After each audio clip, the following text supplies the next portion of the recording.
Myth versus reality. Victorian London wasn't a sepia-toned paradise of gentlemen with pocket watches and polite coughs. It was a gaslit glandular fever dream, where the air could pickle lungs faster than a gin distillery, and the clocks ticked mostly to remind people how long it had been since their last warm meal. The myth says, the elegant age of invention. But the reality?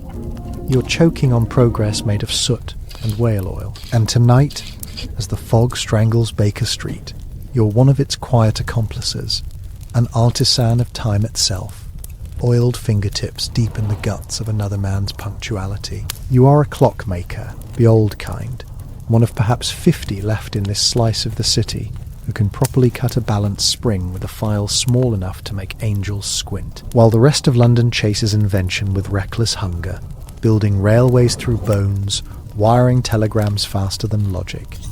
You sit in your workshop breathing oil fumes and decaying pride. The window is panelled in grime so consistent you could date it geologically. Every streak of condensed smoke is a layer of the Industrial Revolution, compressed into domestic archaeology. The fog outside is that particular sulfuric breed only London can brood, yellow like nicotine, thick like guilt. It presses against the glass like it wants inside, like it's jealous of the warmth in here. Somewhere in the distance a horse coughs. A man curses it for not being a machine yet, and the sound dies against the fog, muffled the way conscience gets muffled in progress. Inside, your kingdom ticks. Every clock on the wall is an obedient soldier of time, pendulums swinging like hypnotized policemen, escapements releasing in perfect surrender. The smell is equal parts brass polish, whale oil, and the faint singe of gaslight mantles choking for air. You sit at the green velvet workbench because someone has paid good coin for a custom pocket watch, a ridiculous contraption with initials engraved so curly they look ashamed of themselves. The sort of object made for men who don't notice what time it is because other people do that for them. The velvet under your wrists feels warm, greasy, slightly gritty from filings and dust. The lamp's halo trembles. Even the gaslight seems nervous about burning too brightly in a city that builds its virtues from shade. Your monocle magnifier pinches your face, carving a little groove into the skin beside your eye. You hear everything magnified too, the tick of each clock, the jittery scrape of your tweezers, the soft rasp when the brush kisses the dial. All these small sounds combine into one vast heartbeat of time, mechanical, merciless, and safe. Outside, nothing safe about it. Somewhere past the dense curtain of smog, there's a river that smells like someone boiled every industrial secret in it. They call it the Thames. You call it evidence of civilization's hangover. You remember being told as a boy to stay away from its banks because fog and water together can make a person disappear. London has always been good at swallowing people and never apologizing. But in here, your world is measured in microseconds and fractions of inches. The gears on the table sparkle like tiny golden teeth. Each one has the neat arrogance of a machine that believes it understands destiny. You pick up a spring coil so small it could sit comfortably on the fingernail of a flea.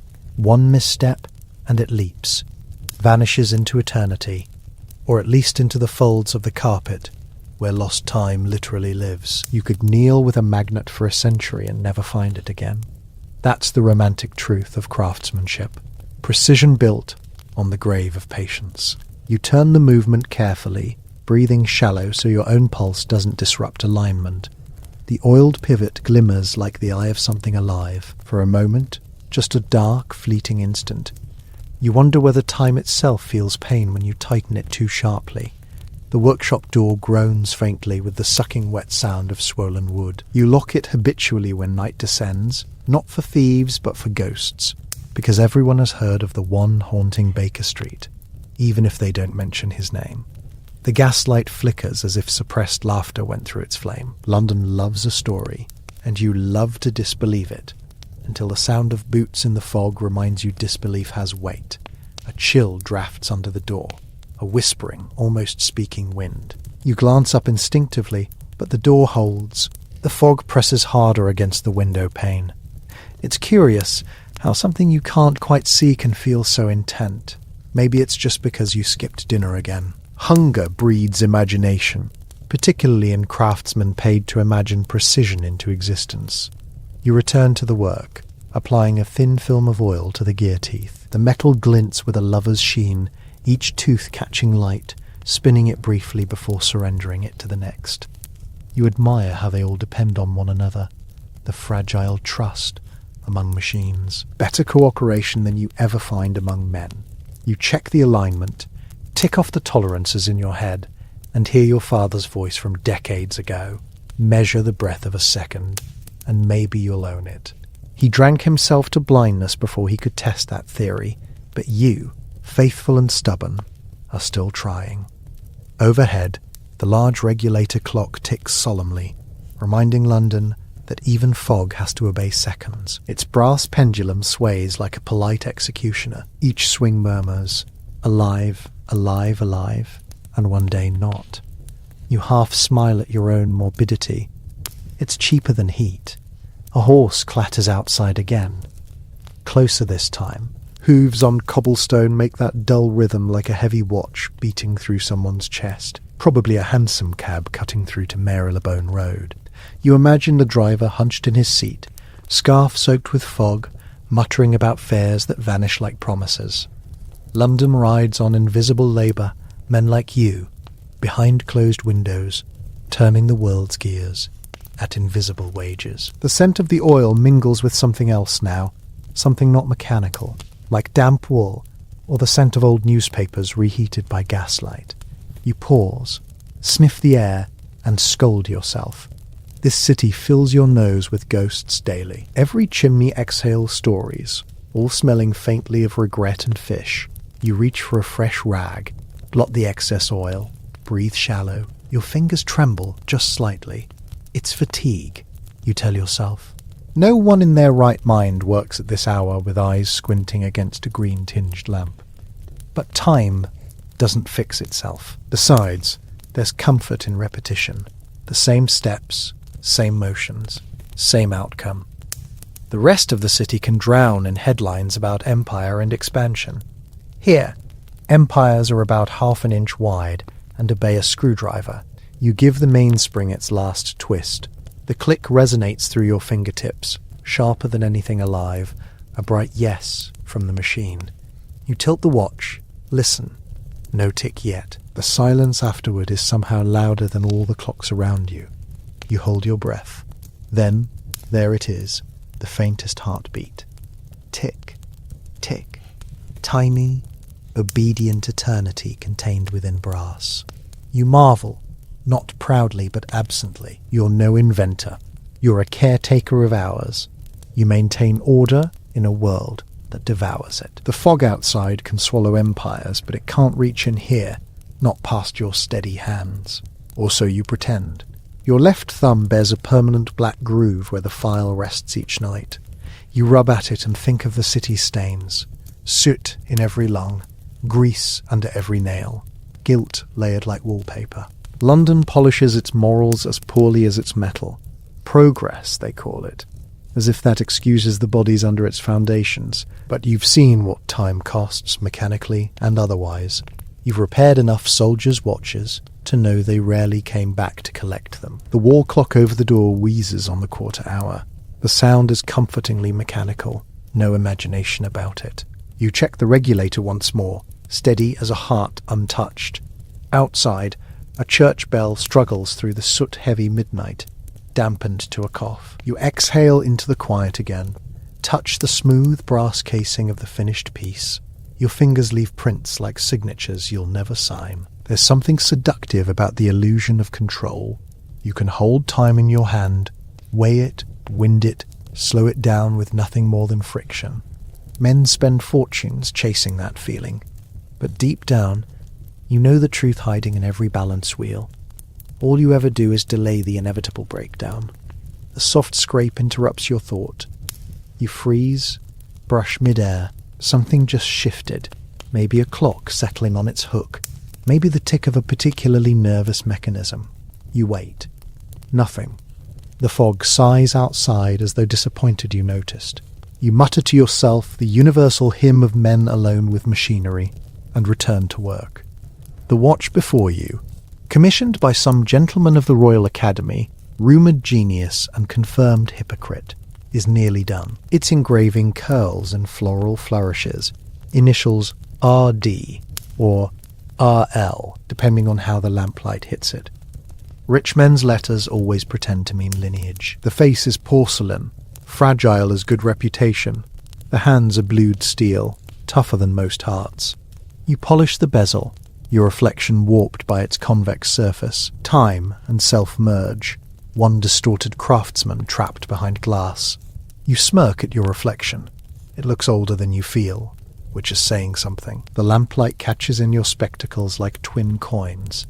If someone were watching from outside, they'd think you were some mechanical idol conducting a ritual of hours. Funny thing, myth-making. The city outside is full of it. They'll talk about detectives solving cosmic puzzles, while fogged streets hide the real unsolved ones. Why workers die so young, or why children look twice their age.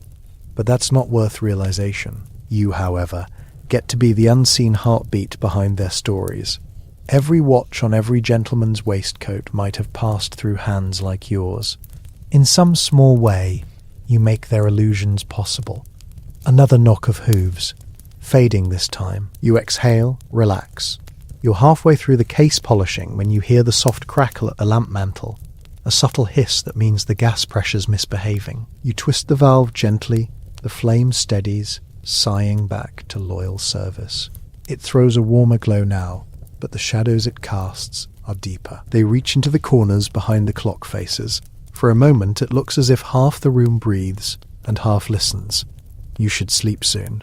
You won't. Sleep is for men with peace, and peace costs more than precision. Besides, there's that strange pleasure in the hour when London finally shuts up, when even the rats negotiate quietly, and only the pulse of clocks persists. In those moments you almost believe the city runs because you keep it ticking. You oil the escapement again, too much this time. Curse under your breath. Wipe the excess. The smell sharpens like hymn smoke. Behind you, one of the larger floor clocks answers with a groan. Wood expanding against damp air. You could swear it sighs distinctly. Almost human. You ignore it, humming tunelessly. Something out of key but steady. If ghosts exist, they'll prefer monotony. It's how people invite them. Your fingers ache. You stretch them, bones cracking softly. The watch in your palm beats stronger now, a pulse all its own. You set it upright, observe the rhythm. Perfect. You imagine for a moment that if you stopped all these clocks at once, London would falter, stumble, gasp. It's a comforting delusion. That time requires witness. But you know better. The city would march on, late only to itself. Outside, the fog does a little trick, presses harder against the window until water beads and rolls down like sweat. You imagine it licking glass, tasting. The gaslight wavers. If it were any darker, you might see shapes in the steam, silhouettes of the unremarkable dead. The thought clings like soot. You turn back to your workbench quickly, focusing on what you can measure. Each tick from the clocks now seems fractionally out of sync, a chaotic symphony of seconds colliding. You close your eyes briefly. Listen. Somewhere in that misalignment lies an impossible rhythm, something older than standardized time. You shake your head, probably fatigue or fumes. You tell yourself you'll step out for tea later, though you know you won't. Tea houses at this hour are just echo chambers for loneliness. You check the watch again. Steady. You begin closing the back case when another sound leaks through the walls. Distant, hollow laughter, or perhaps the cry of a drunk being mistaken for entertainment. Either way, authentic Victorian music. You smirk. The empire runs on two things, timetables and denial, and you're contributing to both. The case snaps shut with a final clean click. You linger on the sound. It's the punctuation mark of labour, tiny yet absolute. You place the finished watch among the others waiting for morning delivery. Its face gleams, serene, pretending innocence. You reach up to wind the wall clocks in their proper order. An unconscious ritual, large to small, east to west, setting each pendulum in motion with a calculated flick. The air fills again with movement, as if the room itself inhales after holding its breath. You think about the myth of progress again. For every shining watch, there's a factory child missing fingers. For every punctual train, a man too poor to ride it. But they don't put that on posters. London writes its history in soot, and you, humble clerk of moments, keep the ink flowing. The gaslight stutters. You look up sharply. The flame dances erratically, then steadies. No draft, yet the shadow shifts. Something, or someone, outside the window. You peer through the smeared glass, but see only the fog's dim yellow churn. Maybe it's your reflection looking back. Impatient, you laugh once under your breath, the dry sound of self-recognition. A craftsman haunted not by ghosts, but by his need for them. You sit again, rest your chin on your palm. The ticking fills the room like rain, endless subdivisions of an indifferent universe. Back in the foundry districts, furnaces are dying down, coal fires flickering out. Somewhere, a reporter perhaps drafts a new column about progress and moral hygiene. Somewhere else, a child coughs herself to sleep. And here you are, still winding obedience into brass skeletons. Your eyes sting. You remove the monocle, rub the brow it's dug into. The mark will linger through morning like a brand of purpose. You take one last look at your handiwork, rows of time shining under yellow light. Then you lean back, exhale through your teeth. The fog outside presses harder, as if trying again to remind you there's a city beyond these walls, a vast breathing engine that never quite sleeps. You tell yourself you'll close soon. Just a few more adjustments to check. Just a few more seconds to command before time resumes command of you. You rise slowly, bones complaining like old springs, and walk towards the regulator clock. Its pendulum glides hypnotically, tracing the same path it has every minute you've ever lived. For one foolish instant, you imagine stepping into its arc, letting it strike through you, see if it can measure flesh as precisely as it measures seconds. You laugh softly at the thought, the weary chuckle of a man whose sense of humour has darkened with the varnish. You touch the brass pendulum instead. Cold, smooth, almost kind. Behind you, your completed watch continues to beat. Tick, tick, tick. Even as all the others join in, overlapping until the room hums with mechanical life. Outside, the fog waits patiently for your mistake. You adjust the regulator's weights, note the fraction lost since yesterday, make a scribble in your logbook. The nib scratches dryly across the paper, a dying sound, lonely yet sincere. You wonder what your handwriting will look like in 50 years when time finally runs out of things to repair. The smell of oil, brass, and stale air thickens. You feel the world shrinking to this single workshop, this desk, this amber cone of light. Beyond it lies only darkness and the muffled heart of a city that measures human worth in minutes, bought and sold. You inhale deeply. It tastes metallic, almost comforting. Outside, a clock tower strikes, dull, uncertain chimes filtering through the smog. You count them automatically. 1, 2, 3. The night isn't over yet, not by hours. You look back at your bench, the gears glinting like tiny suns caught in orbit. Each tooth turns another. Each motion demands response.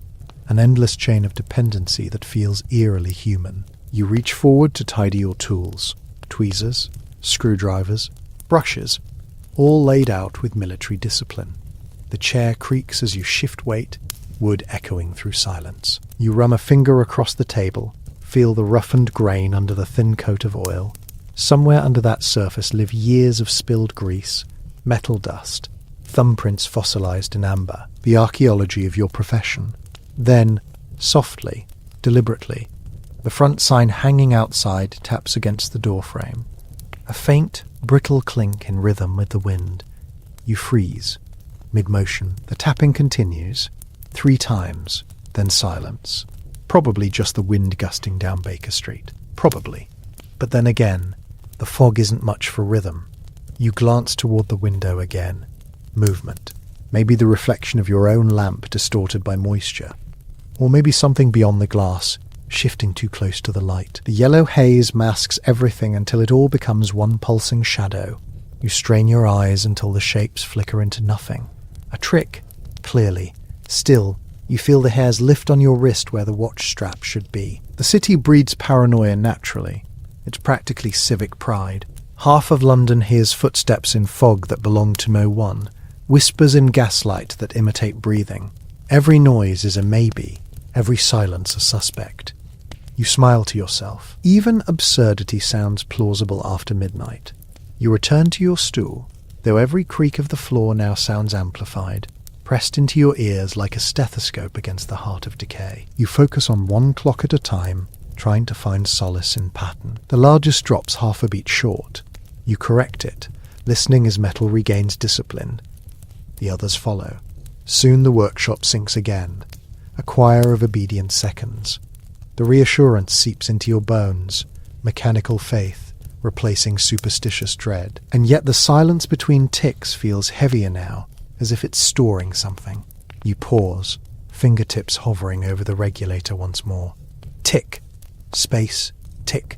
Each gap a hole big enough for doubt to crawl through. You glance at your logbook again, at the line you just wrote. The ink has bled slightly, letters resembling veins. You close it gently, like sealing a confession. The lamp flame pops, major flare quick dimming, then steadies again in an orange halo that quivers like breath held too long. The air chills perceptibly. The fog outside presses closer. You swear you can hear it, the low hiss of damp against glass, like whispering silk. The tapping at the door returns, slower, softer, irregular. Maybe it's the loose sign again. Maybe. But you find your hand drifting toward the counterweight rod, a makeshift lever that doubles as defense if needed.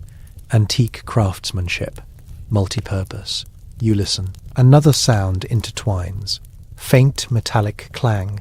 Distant but deliberate. Street noises travel oddly in fog. Sound gets lost, then reappears beside your ear. It could be anywhere, or anyone. You stand, moving as quietly as your boots allow. The walls seem to expand, ticking reverberating like heartbeats from all directions. You step toward the door, lamp in one hand, weight rod in the other. Each step amplifies the awareness of your own body, breath hissing, pulse thudding beneath your collar. At the threshold you pause, nothing but fog curling beneath the crack, faint smell of river. You lower yourself slightly, peering through the keyhole. Only yellow murk beyond it, pulsating gently with the gaslight from the street. And then, perhaps just imagination, you think you see movement, the faintest shimmer of displacement, like heat above asphalt. You draw back sharply, nearly laughing at yourself, a craftsman of time terrified of a second he can't measure. You shake your head, mutter, ridiculous, as if speaking makes it true. You hook the security chain across anyway. The workshop behind you feels alive. Tick, tick, hundreds of steady heartbeats following your every move. You set the lamp down, its light wobbling against walls alive with motion. Shadows of pendulums swing like gallows. The air seems thicker now, each inhale dragging damp London into your chest. You wipe your hands on the rag, but it feels useless. No fabric can dry this kind of sweat. You sit again, trying to resume the posture of calm labour, the professional certainty that tools can fix more than metal. But your eyes keep slipping toward the window, listening for the faintest tap that might not be wind. The fog swirls beyond the glass, sodium yellow in the gaslight glare. Somewhere deeper in the city, a bell tolls once, a late hour, maybe earlier than it feels. The sound dies quickly, swallowed as if the city itself refuses to echo truth for too long. You reach for the watch again, almost reflexively seeking comfort in its perfect cadence. Tick, beautiful, predictable, pure. The one sound still under your control, even as everything else melts into uncertainty. You lean closer, listening, until the tick seems to merge with your breathing. Then you hear it, a faint extra rhythm, utterly foreign, slipping between your seconds. A double heartbeat. You straighten slowly, every nerve awake. You hold the watch to your ear again. Tick, tick. And something else, faint as a pulse pressed through water. The air shudders as if shifting weight. Something brushes the outer window pane, wet and deliberate. You feel it through the boards as much as hear it. You do not move. Myth versus reality. The Victorians were not all geniuses in waistcoats solving crimes by pipe smoke and intuition. Most were just trying to keep their socks dry and their lungs unblackened. You imagine London as a clockwork city, perfectly punctual, all gears turning under Queen and Conscience. Reality, it was coughing, sweating, and late for everything, including morality. You're here to correct that illusion, not with reason, but with oil and brass. You are the keeper of seconds, the silent custodian of mechanical hearts. The craft is meticulous, an antidote to chaos. Each cog must mesh with another in perfect indifference. That's the secret London would kill to learn. How to make its human parts behave as predictably as its machines. You've learned it the hard way, through years of sitting alone at benches like this, breathing metal and solitude until your mind ticks like your clocks. You prefer gears. They never lie. The hour outside is late enough that even sin is sleepy.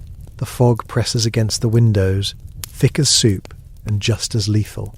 London's trademark perfume of coal and anxiety. It smells of wet wool, rotten wood, and something faintly sweet, like sugar left too close to decay. That sweetness is what kills you. A trick of gas leaks, some say. Others call it progress. You call it occupational hazard. You work by habit. There's always some watch that needs coaxing back into time. Some gentleman convinced his punctuality can be bought in gold casing. They hand you their minutes, and you pretend to fix them. Sometimes you wonder why they care. Time only marches in one direction, and you've yet to see anyone outrun its mud-soaked boots. The table under your fingers glows amber under the lamp. The light feels thick enough to ladle. Everything in this room hums with a whisper of certainty. Every tap, every tick, every breath measured. You like that.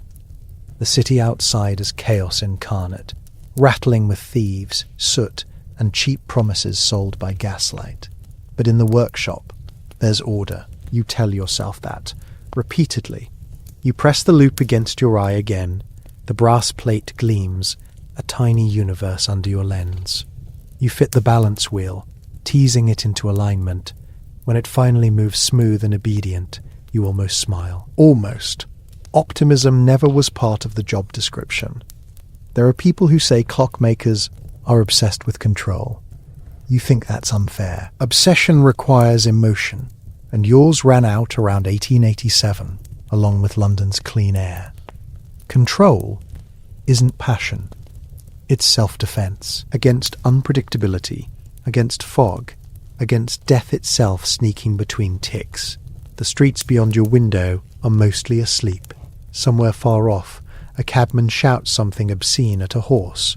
A church bell hums faint and tired, and then fades. You can taste the silence. It's never pure silence, not here, but close enough, a silence wearing the mask of industry. You've seen fog hide many things, faces, crimes, even entire streets. Tonight, it hides the world entirely. You suspect you could vanish, and no one would notice until Tuesday. Perhaps that's not so bad. London was always better at ignoring its own ghosts. You reach for the oil bottle, careful not to smear the velvet. The scent is sharp, sweet with metal undertones. There's a rhythm to this moment, the steady breath, the tick ticking around you, the brush whispering over brass. You're not just repairing time, you're rehearsing civility. London requires rituals to feel sane. Tea at 5, fog at 6, existential dread by 8. Sometimes, when the clocks all tick together, you imagine the sound as London's heartbeat. Then you recall that the city's real heartbeat is probably a congested lung wheezing under smog. Still, the illusion comforts you. You've spent decades listening to clocks, long enough to classify their personalities. The cheap ones stutter nervously. The extravagant ones purr like deviant aristocrats. And then there are the rare ones, the peculiar ones ticking like something alive. Those you don't sell, those you keep. No one else deserves them. The one on your table tonight belongs to that last category. A commission, allegedly. A gentleman came to you 2 weeks ago, well-dressed, polite in the way predators are polite, and asked for a watch that remembers. You laughed, thinking he meant good craftsmanship. He did not laugh back. He said the watch should not forget its time once wound. You've heard stranger requests. None made you uneasy until that one. You wound it yesterday. For the first time, it ticked, but slightly off. Not faster or slower, just apart, like it followed another measure, not of seconds, but of memory. You thought maybe the spring was too tight or your nerves were. An ordinary fix. But tonight, something's different. The clocks on the wall offer their chorus again. Dozens of small voices keeping the city's mechanical promise. You tune them out, focusing on your own creation. You listen until the tick seems to merge with your breathing. Then you hear it, a faint extra rhythm, utterly foreign, slipping between your seconds. A double heartbeat.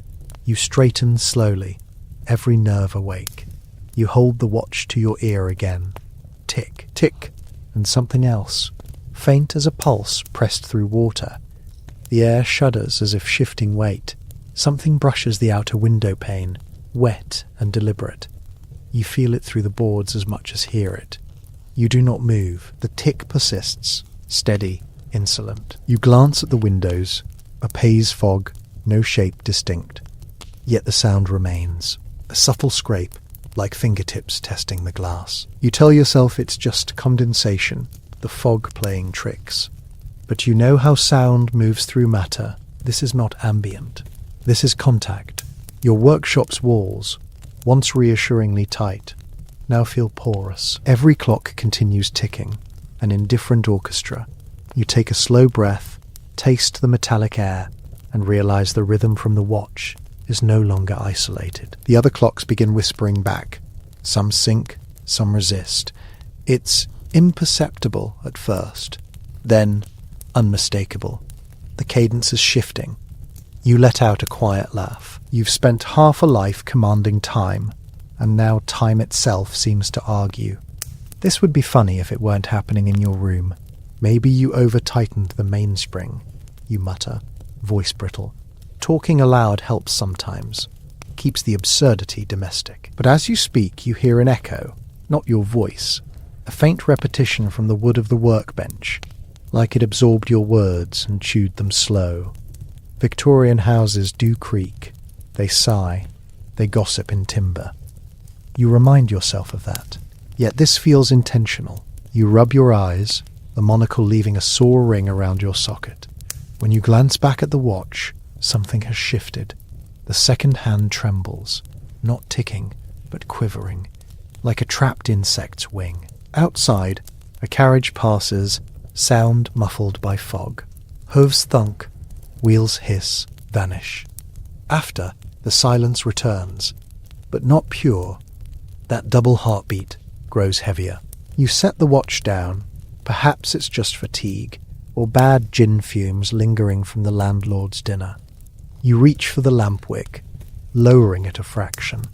The light contracts, becoming more golden, more domesticated. Somehow, the shrinking glow makes everything worse. The workshop feels alive now. The clocks no longer sound orderly. They chatter, tick, tick, tick, tick, like an argument spooling around you, a council of seconds deciding your fate. The fog presses harder. One gas lamp outside flickers as if suffocating. You think again of that gentleman. He had no name, or too many. His teeth were too even, his hands too clean. He paid in sovereigns that gleamed unnaturally bright, as though from a mint unseen by human mint masters. When he left, he said, "Precision preserves memory." You laughed then, you're not laughing now. You hold the watch up. Its case reflects your own worn face, an unlikely alliance of wrinkles and brass. The double rhythm persists.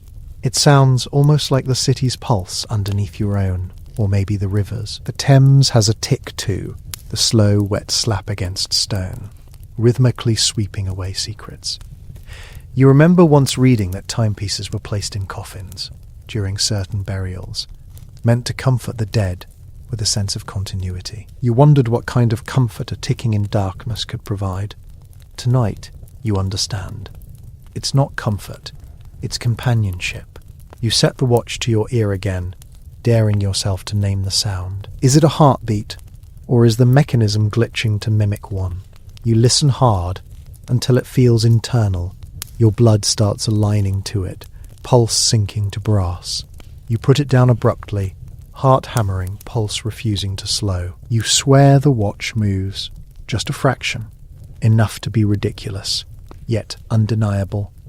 A tilt of its casing, a pulse of its reflection. You blink twice, lean closer, and smell something faint.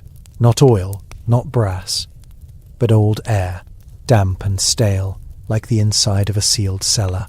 You sit still. The fog shifts outside. Somewhere something wet drips slow against stone. You imagine footsteps muted by gas and mist. You tell yourself it's a rat. You may even believe that. The ticking chorus grows more synchronized, the same alien beat spreading through the room like a secret contagion. Each clock picks it up reluctantly, until all pulse to the same two-step rhythm. The detail is obscene, beautiful, wrong. The noise vibrates through your fingers, where they touch the workbench, faint and bodily. You remember what it felt like to be young, arriving in London with lungs uncoated by soot. Back then, time felt endless. Now it feels claustrophobic, folding in upon itself with every clock struck. You wonder if the city is tired of linearity too. Down the hall, the tenant's cat yowls once, then silence. You clutch your greasy rag tighter. No movement visible, no shadow on the door. Just sound. You tell yourself stories, because myth comforts. It's just an auditory illusion, you think. Sound travels unevenly through dense fog. Vibrations multiply. Myth. London is haunted. Reality, the gas pipes creak and people drink too much. Myth is an analgesic, cheaper than medicine, yet it doesn't help. Because you've seen oddities before, but never one that made your own pulse stutter. You stare at the watch again, noting a faint pulsation beneath its faceplate, as if what's beating inside isn't mechanism at all. You pick up your screwdriver. The handle feels clammy, like it's been handled by someone else seconds ago. The metal tip gleams unnaturally white. You wedge it under the casing. Twist. The plate lifts. Inside, the movement looks wrong. Too organic. The coils shimmer like veins beneath skin. You freeze. Is it illusion? Sleep deprivation? Maybe gear oil fumes. You've inhaled enough toxicity to hallucinate royalty. But this detail feels tactile. You blink and one of the coils flexes. The watch exhales, barely audible, a puff of condensation on the glass. You laugh, dry and absurd. The sound echoes, then doubles. Another laugh from nowhere, shorter, softer, finishing your sentence. You're not superstitious, just tired. You reach for your bottle of gin, medicine of the working class. A swig burns its way down, cleansing the throat of rationality. When you glance up again, the fog outside has thickened into complete blindness. The gas lamps glow as halos with no god at the centre. You could stand and leave, lock the clocks, step into the night. But you don't, because something in the air, something in the brass murmurs, insists you stay. You rest your elbows on velvet again, fingers trembling slightly. Tick, tick, thump. The heartbeat within the tick seems louder now. It's impossible your tools should mask it. Yet the sound carves through the brass like voice through tissue.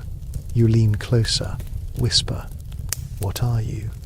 No answer, only rhythm. But the workshop itself feels like it's listening back. Every shadow adjusts, breathing with you. You begin noting parallels because that's what the human brain does when cornered. The clocks pulse. Your veins pulse. Both are routine, both mechanical. Maybe you've built sympathy into machinery, taught brass to imitate flesh. Maybe this is the logical endpoint of precision, a world where timing replaces life.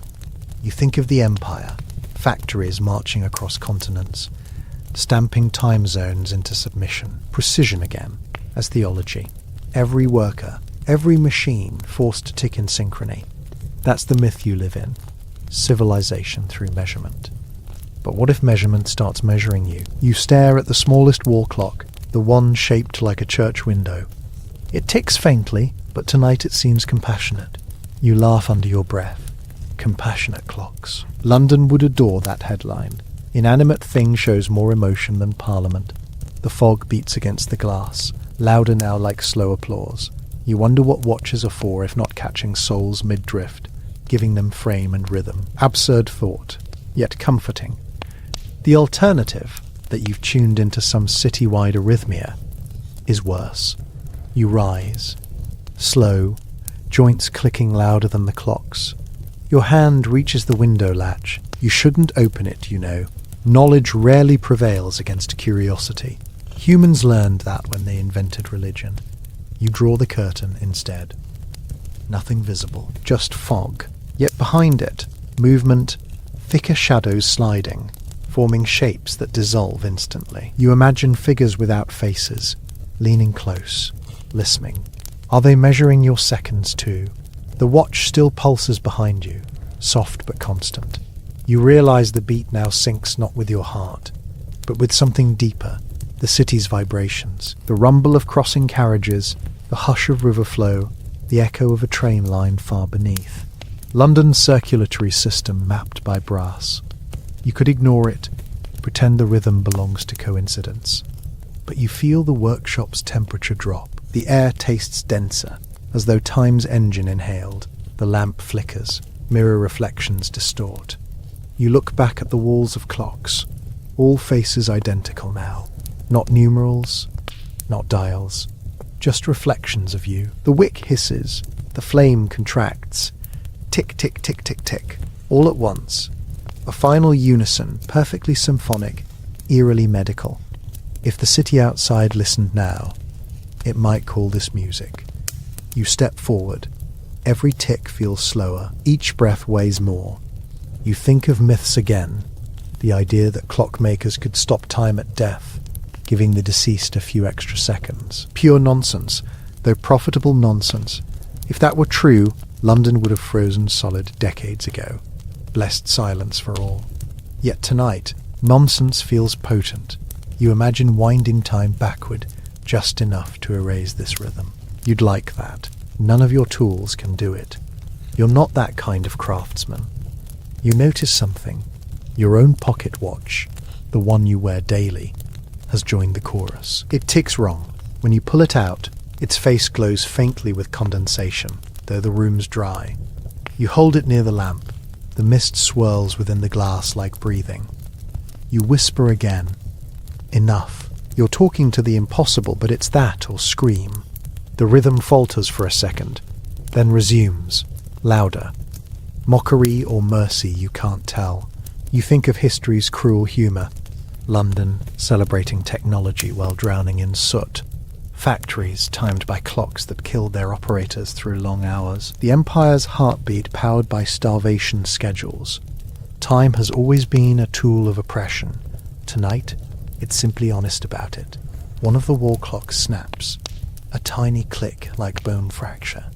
Its minute hand falls, spinning loosely. You bite your lip hard enough to taste copper. The fog at the window thickens, pressing into the glass like flesh trying to remember shape. Then, sound. Something knocks. Once. Gentle, deliberate. Just enough to confirm sanity's thinness. A pause. Another knock. Slower. You watch the pane tremble, a bead of moisture sliding diagonally like a tear. The fog behind it pulses with that same rhythm. You do not move, and the ticking continues, smug in its certainty, indifferent to your stare. Myth versus reality. Everyone loves to call Victorian London romantic. Gaslight streets, gentlemen in top hats, women in corsets that could stop a horse's breath, and the poetic hum of progress dissolving in fog. Reality. The fog is not even fog. It's soot and sulfur pretending to be atmosphere. And the gentlemen? Half of them are drunk on warm gin that smells like paint thinner. The other half are inventing reasons to explain why everything rusts faster than their moral integrity. You'd think living in the heart of empire would sparkle. It doesn't. It wheezes. The sound of London in 1890 is less grandeur and more bronchitis. You are, unfortunately, one of its quieter lungs. A clockmaker, or more precisely, a time mechanic, tucked inside a workshop near Baker Street, where the famous detective occasionally passes by in somebody's imagination. But tonight, he's nowhere near. Tonight, it's just you, brass, precision, and the sour musk of oil that somehow smells both ancient and metallic. Outside, yellow mist rolls like a dying animal over the cobbles. Inside, the clocks tick with the arrogance of gods who believe time belongs to them. The workbench glows under a brass lamp. Its light dances over screws finer than eyelashes, and gears so delicate they could slice a thought in half. You sit hunched forward, your breathing syncing unconsciously with the rhythm of the pendulums hanging from the walls. Every tick and tock, a heartbeat not your own. The velvet beneath your elbows feels cold. Too many late nights have worn the softness down until it behaves more like skin than fabric. You grasp your tweezers, lift the fragile balance spring, and feel it tremble, a tiny metallic serpent unwilling to obey. Lubrication, alignment, patience. These are your holy trinity, and each must be performed under the doctrine of silence. Outside, the city coughs through chimneys and the wind carries whispers in accents you cannot place. But inside, time is your empire. You rule over the seconds with the precision of a tyrant and the fatigue of a martyr. Someone once told you, horologists are immortal because they make eternity measurable. You laughed then, now you see the joke is on you. Eternity can be measured, yes, but it can also measure you back. Your thumb finds a small nick on the clock's casing, not visible to anyone else, but you feel it, a scar on machinery as personal as the one on your right palm. The thumbprint smears slightly with oil. You consider wiping it, but then you remember, every human leaves residue. Only gods work clean. And gods don't breathe this air. They don't squint through monocles until their eyes ache. They don't listen to 1,000 ticks competing for dominance in one room. The window behind you does its best imitation of transparency. In reality, it's a glazed membrane holding back the filth outside. The fog is a living thing tonight, pressing and folding in waves, whispering against the panes like a damp confession. It smells of the Thames, dead fish, coal smoke, slow decay, and something sweet you'd rather not identify. You imagine it searching for cracks, wanting warmth, wanting witness. Everything in London wants something. Money, fame, escape. Even the fog wants company. You reach for the watch again. Hands, steady. The brass plate reflects the dull lamplight, and for a second, you see your own face upside down in its curve. Timekeeper turned captive. You exhale, fogging the lens, and wipe it clean. The silence between ticks strikes you suddenly, those fractions of a second when every pendulum reaches the end of its swing. What exists in that stillness? You picture the world holding its breath, London pausing mid-wheeze. It's the closest thing to peace the city ever manages. And then, inevitably, sound returns. The room pulses back to life, thousands of mechanical hearts beating in smug synchronization. You envy them. They never go mad, they merely stop. You bite your lip hard enough to taste copper. The fog at the window thickens, pressing into the glass like flesh trying to remember shape. Then, sound. Something knocks. Once. Gentle, deliberate, just enough to confirm sanity's thinness. A pause. Another knock. Slower. You watch the pane tremble, a bead of moisture sliding diagonally like a tear. The fog behind it pulses with that same rhythm. You do not move, and the ticking continues, smug in its certainty, indifferent to your stare. The knocking doesn't translate into any recognizable code. Not the rhythm of a visitor, not the stutter of a loose shutter. It sounds conversational. A question, maybe. You breathe through your teeth, the metallic taste dragging through your mouth like guilt. The walls hold steady, peppered with clocks all too content to narrate your indecision. Then silence again. Absolute, like the moment before lightning hits water. You shift your monocle up onto your forehead. It leaves a red imprint around your eye. You think absurdly of martyrs wearing halos they didn't deserve. The air near the window moves, or seems to. A figure, or just fog pretending to have posture? You tell yourself that the mind is mechanical too. Its gears misalign under fatigue. But fatigue doesn't explain the scent. Something raw, like burnt sugar and damp wool. It seeps through the cracks of the sill, crawling toward your workbench as though obeying gravity's mean little joke. It's the smell of open pavement mixed with secrets too old to confess. You stand without meaning to, chair legs screeching across the floor. The clocks pause at nothing. They're still laughing. "Is anyone there?" you ask softly. An invitation you immediately regret. Your voice sounds small, theatrical, an echo from a play that never deserved an audience. Under the table, the oil lamp stutters. Its flame hiccups. The knocking stops. The fog at the window swells, briefly glowing from the streetlight beyond, and then moves backward, peeling away like skin from bone. You glimpse darkness deeper than fog.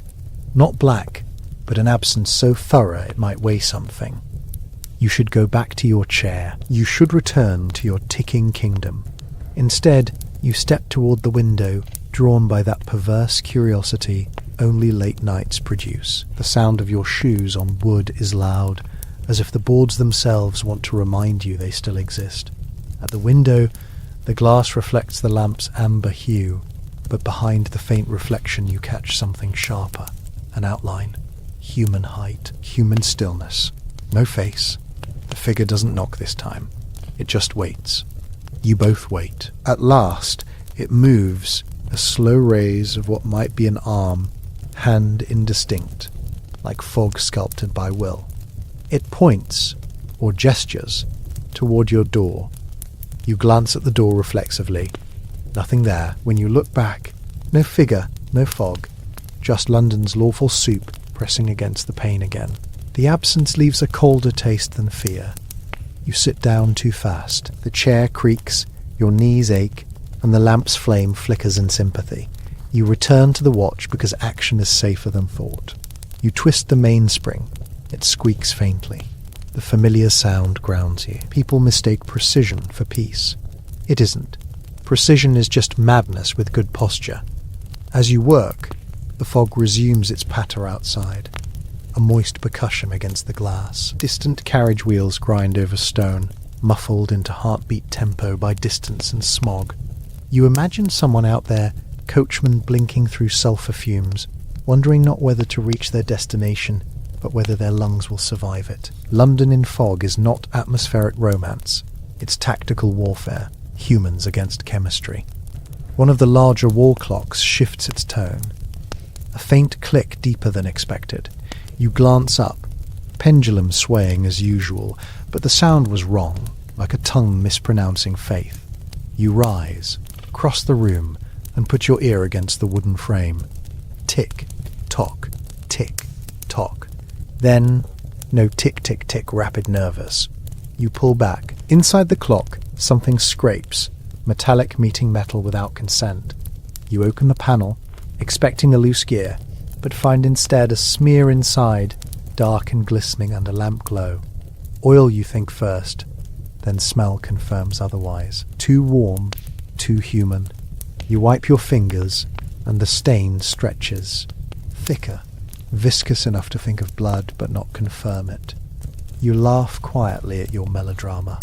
Blood in a clock. How original.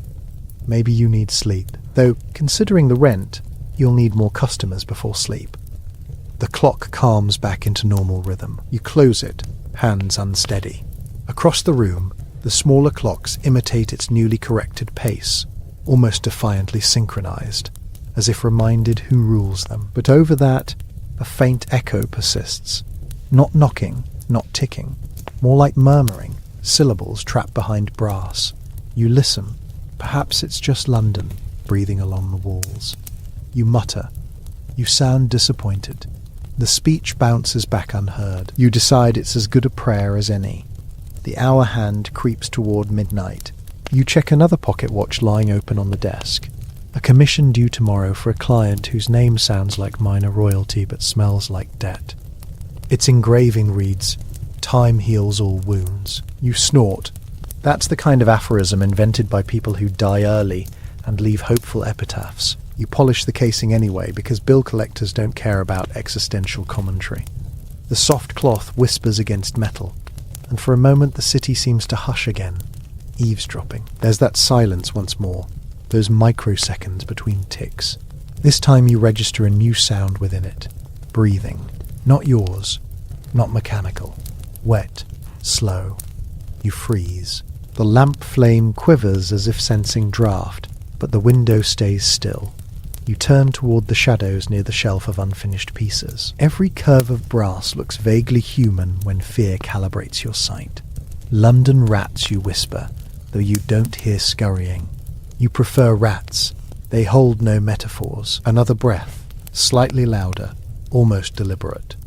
And then a faint exhale that carries a word, or part of one. Clock. The syllable scrapes the air, low, unformed. You spin around. Empty workshop.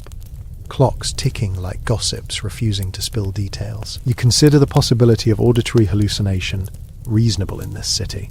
The smog eats brain cells faster than absinthe does. Still, the voice echoed off something physical. You taste metal again. Deeper this time. You grip the edge of the table until your knuckles whiten. The breathing stops. You wait for its polite return. It doesn't. Only ticking. The mentor indifferent to panic. You force a laugh, sharp and misplaced. Of course, you mutter.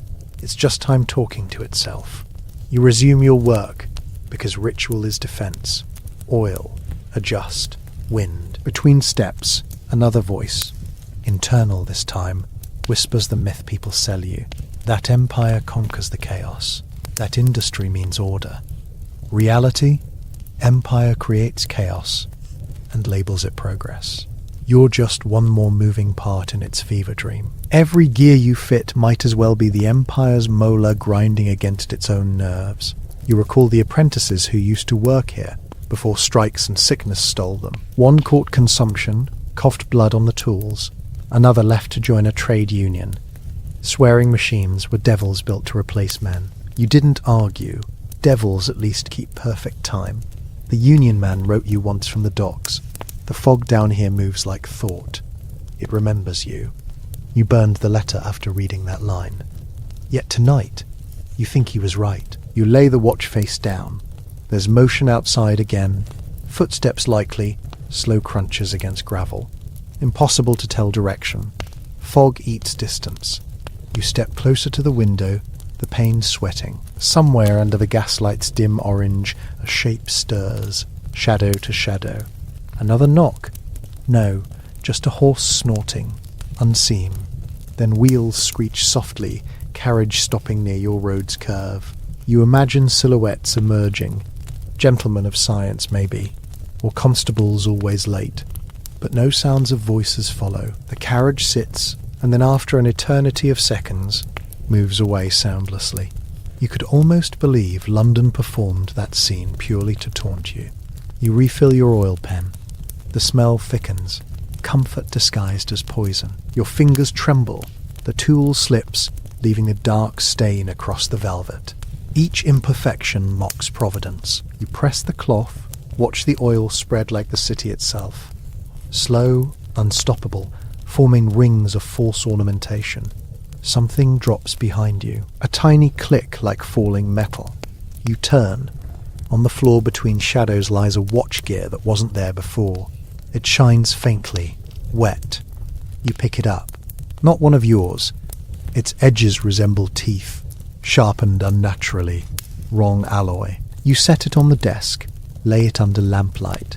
The center has corrosion patterns, almost lettering. You squint. No English word, just crude etching. An hourglass crossed by a single line. You feel a pulse of irrational recognition. Maybe you've seen it on a client's order paper, or graffiti near the river docks. London collects symbols the way fog collects ghosts. You decide to ignore it. You're not paid for curiosity. Still, when you touch the gear again, warmth lingers, as though held by skin before yours. You drop it quickly, wipe your hand, resume your routine. Yet you glance at it every third beat of the clock, suspicion punctuating rhythm. Outside, someone laughs. A man's laugh, short and jagged, distorted by fog's acoustics. It might be across the street or inside the alley behind your workshop. The distance folds deceitfully tonight. Then silence again, except for your own heartbeat sinking reluctantly with ticking. The lamp's shadow rolls like ink across walls lined with open faces of clocks. All those dials staring, some Roman numerals, some Arabic, some without numbers at all. Minimalist experiments for clients craving modernity before it exists. They look like eyes mocking your focus. You rub your temple, the knock at the window, the breath, the voice, all manageable if you label them weather. But this fatigue, it turns every reflection into accusation. You move to close some of the clock's shutters to dull the chorus. One by one, you cover their faces, feeling oddly embarrassed by their observation. The room dims and quiets until only a few ticks remain audible, like conscience scaled down to pocket size. Then you hear a small music box begin to play from somewhere beneath the shelves. Faint, fragile melody, unrequested. You forgot you even owned one. You crouch, fingers searching between boxes. There it is, old lacquered oak, lid cracked, silver crank tarnished. You lift it. It plays steadily, though you're sure you didn't wind it. The tune barely holds. Some notes shriek slightly, bent. You wonder when last you heard it. Maybe from your father's things? He was a watchmaker too, of course. Lineage of men timing decline. You stop the crank. The silence returns heavy. When you put it down again, there's a layer of dust clinging to its base. Not the surface dust, but compacted grey that implies years untouched. So who wound it? The thought staggers around your head, bumping into reason's weak furniture. You check the lock on the door for reassurance. It holds. London's heartbeat. You whisper. The phrase makes you smile despite yourself. You return to your bench, reattach the magnifier, start aligning the gears in that cursed commission watch. Each tooth slides into place, but you keep miscounting. The numbers blur. It feels like working inside a dream that refuses to end. You glance at the small gear again with the hourglass marking. It seems to shimmer faintly, protesting neglect. Against better judgment, you fit it experimentally into the mechanism where a replacement was due. It clicks snugly. Perfect. Strange, but perfect. You wind the watch. It starts immediately. Second hand moves smooth. Unnaturally smooth. Almost liquid. A low hum accompanies it. Subtle but undeniable. You try to ignore it. A job completed, you tell yourself. Empire demands precision. You've delivered it. But the hum rises barely, turning into a tone, too steady to be vibration, too deliberate to be error. The lamp exaggerates shadows around the watch. Numerals look deeper than engravings, like holes leading down. You tilt it toward your ear, listening. The ticking stops inside it, replaced by that steady note, then a voice-like resonance, distant and mechanical. Do you measure well? Your skin prickles. You place the watch down immediately. The sound ceases. All normal again. You laugh under your breath. A dry, exhausted sound. Could be fluid pressure. Could be your imagination performing for attention. You reach for brandy instead of science. The bottle's cork sticks, typical of cheap resolve. When it finally loosens, you drink straight from the mouth. The taste burns, all chemical. Victorian medicine in beverage form. You wonder if somewhere behind these foggy streets, someone else, detective, prostitute, stable boy, is experiencing the same surreal evening full of knocks that make no sense. London is an organism. Maybe you're just feeling one of its stomach cramps. You wipe your sleeve across your mouth. Exotic warmth settles behind eyes. The clocks look almost friendly now. You even greet one, still on schedule. It doesn't answer, though the pendulum seems to mock nod. You chuckle. If madness arrives, at least it keeps you company. The fog outside thickens to opaque solidness. You can't see the lamp anymore, just a yellow-green glow ooze. It feels closer than walls, more intimate than night. You imagine it entering lungs, bloodstream, time itself. The clocks resume their chorus louder now, each tick slightly out of sync. Human error creeping among perfect machines. You could fix them, but why? Chaos has rhythm too. Then another knock, faint but certain. From the door this time, not the window. You straighten. A single strike, then 2 slow repeats, polite as a postman trained by ghosts. You hesitate. Hour, nearly midnight. Customers at that hour are either thieves or prophets, both inconvenient. You approach cautiously, lamp in hand. "Who's there?" you ask again, voice flat with resignation. No answer. Only the inhalation-like rustle from the keyhole, as if night itself considering entry. You put your ear close. Silence, then a whisper, thin as thread. "Timekeeper." That word again. You pull back so sharply you almost drop the lamp. The flame elongates. Desperate. No footsteps retreat beyond the door. You'd swear something waits right there. Patient. But eventually, nothing more. You slide the bolt tight. The room now throbs with ticking louder than before, each sound pounding against hip-level consciousness. You pour more brandy, chemical courage. This is London, you remind yourself. The city where rats wear jewellery and fog whispers poetry. Everything performs eccentricities. You resume work once more. Distraction is defence. The watch with the strange gear sits gleaming, innocent. You flip it open, watch the second-hand whirl. A faint reflection catches your eye. The pattern of an hourglass seems now mirrored in your monocle's lens. You rub. It doesn't come off. Engineers say every mechanism remembers its maker through wear patterns. What would time remember of you? Maybe this moment. The fog, the taste of copper, the echo at the door. Or maybe nothing. Forgetfulness is the Empire's official policy. Beyond the fog, Big Ben would be tolling, but you cannot hear it. Sound muffled into soup. Time diluted. You almost miss the irony. You, a clockmaker, unable to confirm midnight. Myth of civilization measured by chimes nobody hears. You glance around your small kingdom of gears. Everything looks fixed, obedient, but the air feels tilted, the kind of imbalance mathematics can't diagram. You set the watch aside, stretch aching fingers. You tell yourself you'll sleep soon. You tell yourself that tomorrow this will sound like nonsense. Yet as your eyes drift, the watch ticks once, sharp, precise, like a rifle shot, and all the other clocks answer in perfect sync. The vibration travels through wood, through you, maybe through the fog itself. Then, quiet, total. Outside, nothing moves. Inside, only your breath. You think perhaps you repaired not one watch but the entire city's pulse. You almost smile, and then, soft hum again from the fog's direction, pulsing.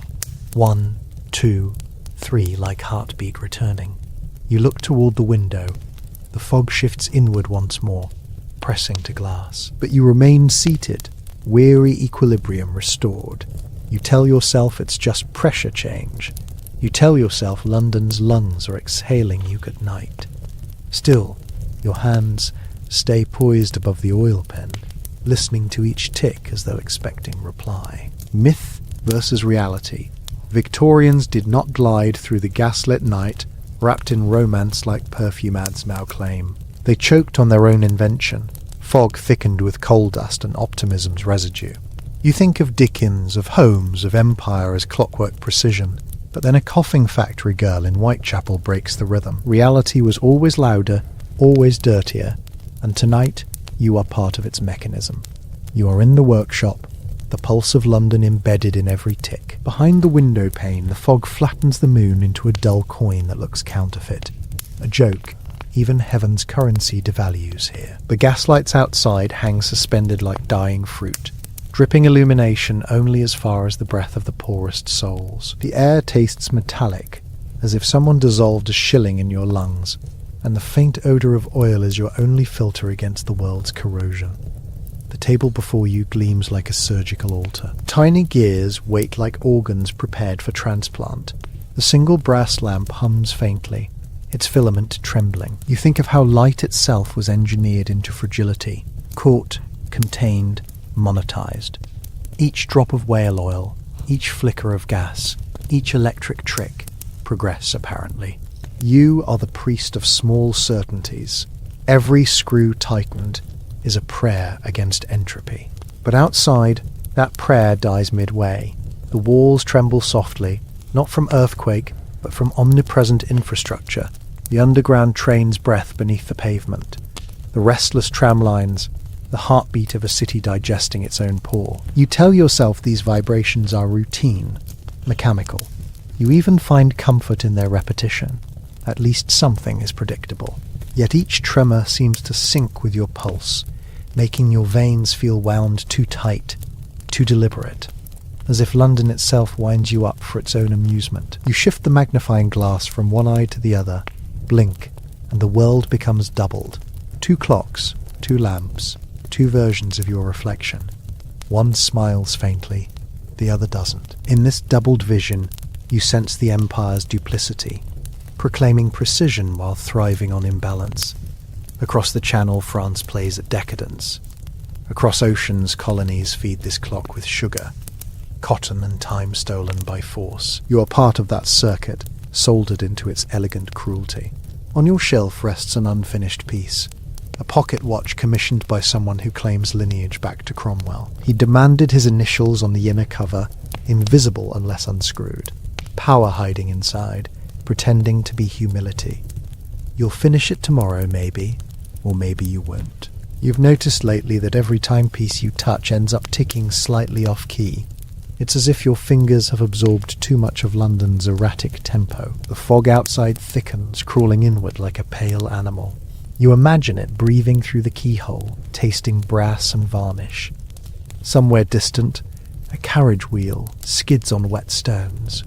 The sound rolls through the street, hollow, like a laugh from a man who has run out of jokes. You smear oil delicately along the pivot points, pretending it's medicine. The watch face stares back, blank, silver, expecting resurrection. Myth would tell us that you are safe here, insulated by craft and solitude. Reality insists otherwise. Even insulation decays. The workshop's floorboards groan beneath your boots, echoing as though the basement holds a slower clock beneath. A secret rhythm, counting down towards something. Perhaps that's just the Thames, shuffling its water like an aging gambler. But you cannot shake the idea that the city hides a pulse of its own, buried yet deliberate. You recall a rumour. Fog carries voices. Gas company engineers swear the mist can resonate with underground pipes, turning subtle pressure changes into whispers. That's the kind of nonsense the public loves. But tonight, it feels plausible. The hum under the window seems almost articulate, some syllable stretched thin, mechanical yet yearning. You lean closer, regretting it instantly when the chill brushes your cheek. Slick and alive, the pain is cold enough to bite. You mutter something, perhaps just fog, perhaps a profanity, and return to your work. But the rhythm falters. The tick-tock chorus from the wall alters slightly, subtle dissonance creeping in. One clock sounds half a beat late, another anticipates. The harmony breaks into discord, but only if you listen too hard. You decide not to. That's how craftsmen survive. Selective hearing. Devotion to minutiae even when the larger machinery collapses. You pull a small tin from the drawer, graphite dust mixed with whale oil, Victorian ingenuity in a jar. For longevity, it promises. The label peeled, and you recall how longevity meant profit more than legacy. The Empire needed timepieces sturdy enough to cross oceans, to time shipments, to measure labour. Every second accounted for, every lung taxed. The irony, while the Empire measured everything, it forgot to measure mercy. On your workbench lies a small note from a customer, requests scrawled in ink, slightly smeared. He wants the watch to tick audibly. "I like to hear time passing," he wrote. You read that line often, not because it's poetic, but because it's insane. Who actually likes to hear time dying, second by second? Maybe that's London in miniature, a city addicted to its own decay, listening to its collapse as entertainment. The lamp sputters once, faint flicker, then steadies. You lose yourself in the rhythm of the work again. Oil, screw, wipe, adjust. Tick, tick. You could almost imagine each sound as heartbeat, each gear a valve. You realize that the room no longer smells only of brass and varnish. There's a faint tangent of something else, like burnt linen, faintly sweet, faintly criminal. Could be the fog carrying remnants of some factory fire upriver. Could be imagination fermenting in stale air. You decide not to identify it. Naming always makes fear too concrete. You reach for your tea, cold, forgotten hours ago, and take a sip anyway. It tastes of metal and dust. Progress, you whisper sarcastically. Only in this age would boiling leaves in soot qualify as civilization. You glance toward the window. The fog presses harder now, no longer passive but muscular, pushing edges inward. You almost hear the glass creak. You reassure yourself in textbook logic: atmospheric pressure, urban pollution, condensation. Still, you can't quite ignore the faint rhythmic vibration through the sill. It's steady. 3 beats. Pause. 3 beats. Like a message. Maybe Morse code from ghosts of the Thames. You chuckle darkly. London never needed the supernatural. Its reality was haunting enough.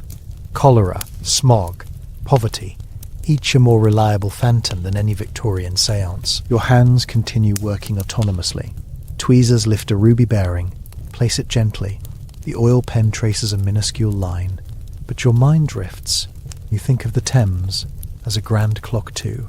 Its tide marking hours no man can alter. You picture factories along its banks, exhaling in sync with its flow, enormous lungs synchronized to production schedules. The city is one organism, coughing in harmony, devouring its own smoke to stay alive. You almost admire it. Almost. A sudden thump from the wall breaks your reverie. Probably a rat, you think. Every building that pretends gentility has them. Little nocturnal auditors checking your scraps for evidence of decay. You imagine one now, fur matted with oil, nibbling at shavings beneath the workbench. The tick-tock continues, indifferent. Even the rodents respect punctuality. You laugh quietly, because if the city ever falls, rats will remain its timekeepers. You glance at the clock nearest your elbow. It reads midnight, though you suspect its accuracy by now. Time feels stretched, elastic. You wonder if the fog outside can slow down perception, thickening not only the air but seconds themselves. You test by counting your breaths. Inhale, 2, 3, exhale, 4, 5. The ticking doesn't match. It scatters, unaligned. The workshop feels suspended between beats, like the world forgot to advance. You rub your temple. Fatigue blooms behind your eyes, equal parts weariness and caution. You reach for a little vial of cologne, lavender, to mask metallic odor, and dab it on your wrist. Immediately it mingles with brass scent, creating something absurdly chemical. You've invented Victorian despair's perfume. Then it happens again. The hum from fog's direction, softer this time, rising and falling. You stop. Tools mid-air. The sound segments into 3 pulses, then silence. You count unconsciously. 1, 2, 3. Pause. 1, 2, 3. Exactly like a heartbeat returning after stoppage. You look toward the window, though you swore not to indulge any more illusions tonight. The fog shifts, a slow inhalation, pressing against the glass, as if testing it. You breathe out, controlling yourself. Pressure change. You mutter, reciting rationality like catechism. You picture scientific diagrams, temperature gradients, condensation physics, all sterile, all safe. You repeat the lie because repetition works. That's how the Empire functioned too. Repeat statistics long enough and nobody notices the bodies behind them. Still, your hands remain poised above the oil pen, neither lifting nor lowering. You listen. Every tick from every clock feels suddenly deliberate, like a choir waiting for conductor's cue. The rhythm across the wall sinks briefly, impossible precision. You feel the air contract slightly. Your ears pop. The fog's pulse matches the clock's. You imagine London's lungs exhaling you goodnight. Yet that synchronization doesn't soothe. It petrifies. Because if the city truly breathes, it can also drown. You envision thousands of human chests rising and falling in unison. Factory workers, prostitutes, bankers, all unknowingly inhaling the same cloud of industrial excretion. A collective respiration of empire. You are just one alveolus in that lung, filling with oil fumes and pride. You almost smile, absurdly. It's the craftsman's reflex, appreciating even terror if it maintains tempo. Then the faintest clink breaks the pattern. Your unfinished watch shifts on the velvet cloth. No draft, no tremor strong enough for movement, yet it slides half an inch, scraping softly. The fog's hum ceases simultaneously. The room re-enters silence, thick and absolute. You hold your breath. The brass lamp flickers once more, surrendering to its own exhaustion. You tell yourself the explanation. Vibration from outer street, shift of foundation, random happenstance. Rationalizations serve as your tools now more than tweezers. You resume breathing, resume existence. And then, soft hum again from the fog's direction, pulsing. 1, 2, 3 like heartbeat returning. You look toward the window. The fog shifts inward once more, pressing to glass. But you remain seated, weary equilibrium restored. You tell yourself it's just pressure change. You tell yourself London's lungs are exhaling you goodnight. Still, your hands stay poised above the oil pen, listening to each tick, as though expecting reply. Myth versus reality. You think Victorian London was a sepia-toned postcard, fog billowing poetically, top hats poised just so, Sherlock Holmes conveniently deducing behind frosted glass. In truth, the fog didn't poetically billow. It choked. Sulfur and soot converted human lungs into small chemical laboratories, and every mouthful of air came with an invoice for future bronchitis. The gas lamps didn't glow in mystery either. They hissed, flickered, and occasionally exploded. The only deduction you'll be making tonight is whether you can still afford coal after paying the tax for breathing. And yet, here you are. The myth dissolves into reality as soon as you pick up your tweezers. You blink through the haze of the magnifier and imagine precision as salvation. You are the clockmaker, not the poet. The workshop hums with obedient tick-tocks, dozens of them, like tiny bureaucrats stamping approval into the minutes. Each sound reassures you that order is still possible, at least in brass and gear. The smell of oil and metal forms a sanctuary, shielded from the defiant cough of London outside. You tell yourself that control lies not in lungs or governments, but in mechanisms. On the velvet surface, the watch parts gleam like little islands of gold sanity. Your fingers move with practiced routine. Rotate, align, tighten, oil. Time moves in these miniature revolutions. The process is hypnotic, repetitive, clean. Every gesture feels like a shrug against mortality. After all, what is death if not a spring unwound beyond repair? Outside, the fog swells. You can't see it, but you hear it. A muffled horse neigh, a wheel grinding against a curb, then silence too thick to breathe. The workshop's windows catch faint patterns of motion, opaque silhouettes, perhaps someone wandering the street, or perhaps just the shadows London keeps for emergencies. You wonder how many men tonight are walking blind into the river. The morgue clerks are paid by the hour. They like fog season. Your lamp sputters. The flame steadies again, reflecting on the convex glass of the clock face. You lean closer and spot a smear of oil trailing like a tiny comet. You wipe it away, but the gesture feels oddly intimate, like brushing dirt from a corpse before burial. Maybe that's all clockmaking is. Tidying up the remains of seconds that died properly on time. The tick-tock chorus behind you seems to shift tone. It's subtle that the rhythm falters for half a beat, then corrects itself, like an orchestra, collectively remembering it's supposed to function.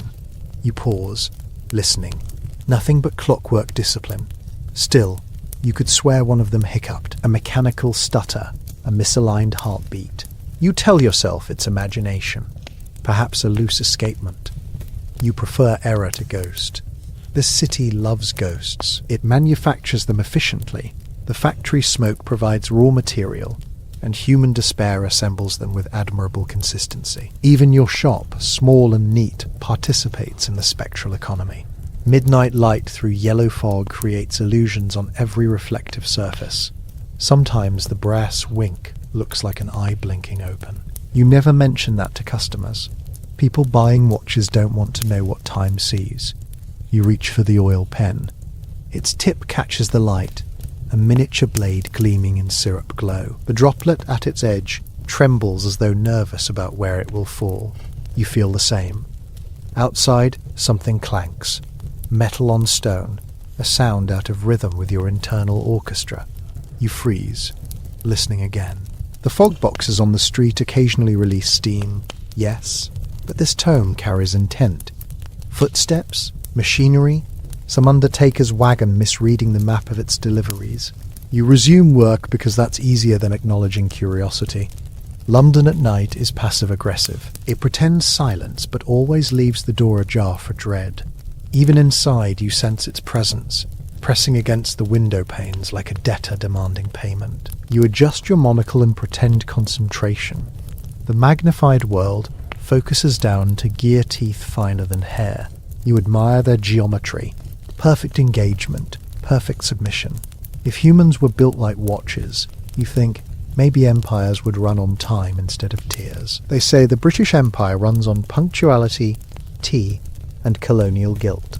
You assume the first masks the second too. In 1890, the empire is everywhere, but here on Baker Street it feels like a distant rumour, a telegram misfiled by history. Outside your door, fog eats the crown, democracy, and the poor alike. Inside, you hold dominion over mere minutes. Small mercies. You imagine the Queen's face on a watch dial, gazing forever at numbers she'll never understand. Your breath condenses near the lamp, a tiny cloud in domestic containment.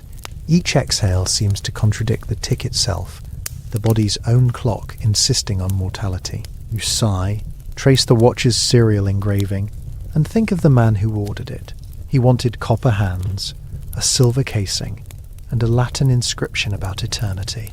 You never asked his name. In this fog, names fade faster than polish. Maybe he's dead already. Maybe the watch will sit unopened on a dresser until some heir sells it to a pawnbroker, oblivious to its brief moment of care under your lamp. You wonder how much precision is wasted on ungrateful time.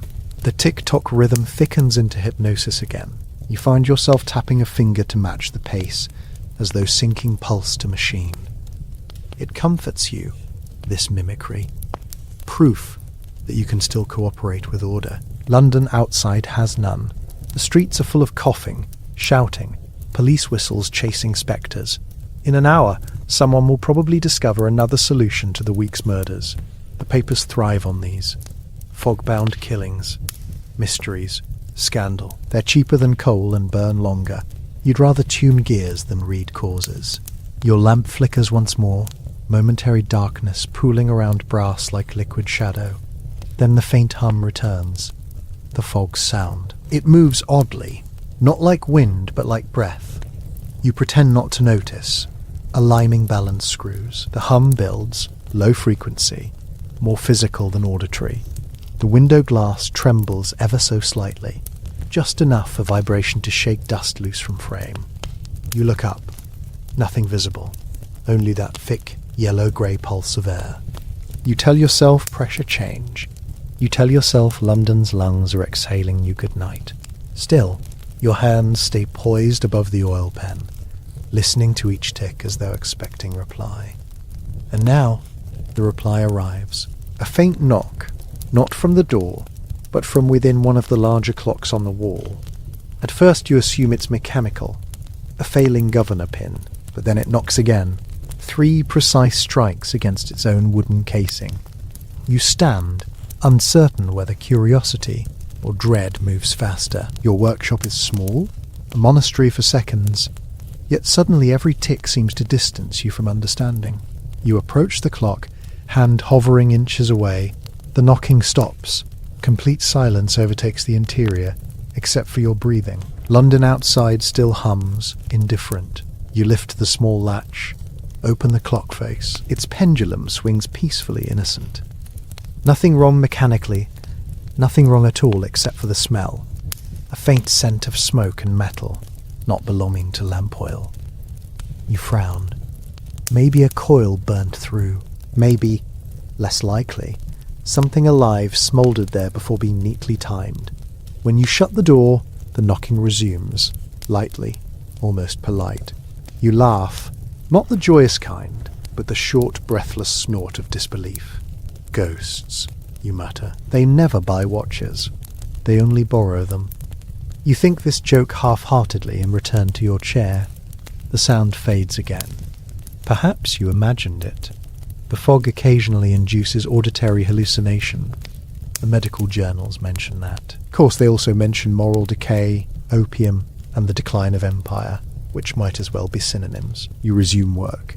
The watch welcomes back your attention with its cold surface and patient gears. You insert the spring carefully, winding it with deliberate rhythm, each rotation a ritual denial of chaos. The ticking re-establishes itself. Small victory. You smile, exhale, all things in good time. Myth says clockmakers are serene, philosophers of the hourglass. Reality says clockmakers die early from mercury poisoning and insomnia. You pick your side. The hum persists, not behind you this time, but underneath. Floorboards vibrating faintly. You glance down at your boots. Dust quivers along the seams. Offhand, you think of underground trains, but the tube hasn't reached this block yet. In any case, sound doesn't feel like machinery. It feels organic, like heartbeats misbehaving beneath wood. You hear 3 pulses again. 1, 2, 3, and then nothing. Silence reasserts itself like bureaucracy stamping a denied application. You breathe again. You reassure yourself that London's noise is infinite and unknowable, that the fog carries echoes from distant foundries, from river barges unloading coal, from dreams of empire collapsing under the weight of punctuality. You want to believe the vibration is external, meaningless, yet it feels uncomfortably synchronized with the ticking. The world outside, the fog itself, seems to imitate your clocks. You realize with mild horror and mild humour that even London wants to be on schedule. You decide to distract yourself with maintenance. You stand, gather a small brush from the shelf, and begin sweeping dust off surfaces. Routine equals sanity. The bristles scratch faintly, filling the space with controlled noise. But in your ears, the ticking turns judgmental. It's as though the clocks disapprove of deviation. You whisper at them. You're just machines. Though part of you wonders whether machines can overhear sermons. If any theology survives the century, it will be mechanical. Gears already understand immortality better than priests. Your thoughts drift toward memory. You remember arriving in London years ago. Fresh, naive. Hair not yet grey under lamplight. You thought progress was tangible. Steam, precision, empire, advancement. Now you know progress here smells like sulfur and soot. You measure it by lung capacity, not by optimism. Fog is London's favourite equaliser. It hides rich, poor and guilt in the same yellow blur. If divinity exists, it's definitely asthmatic. You smile again, half bitter, half tender. You look at your tools, tweezers, oil pen, screwdriver, magnifier. Simple instruments of control, better companions than people, at least predictable. You recall someone once saying, "The clock is civilization's greatest lie. It pretends the future can be divided into neat increments." Maybe that's why you repair watches, to participate in the lie consciously, responsibly. Outside, a distant whistle pierces the fog. Train or policeman, uncertain. The sound stretches thin, strangled by mist. It merges into the hum, amplifies tension. You glance toward the window and catch a flicker of movement, possibly a lamplighter, possibly hallucination. London always looks slightly haunted when observed through dirty glass. You step closer anyway. The fog presses like a breathing creature against panes. For a moment you fancy it trying to learn the rhythm of ticking behind you. Inside your chest, anxiety locks gears with curiosity. You lean a hand on the sill. The glass feels moist, almost warm. Water condensation, you think. but the warmth persists, as though something alive exhales on the opposite side. You withdraw your hand quickly. Ghost theory gains minor statistical advantage tonight. Back at your desk, the watch lies waiting. Its dial gleams under lamplight. Solitary sun in brass world. You finish oiling the pivot, test balance, adjust tension. Perfect operation. The second hand glides elegantly.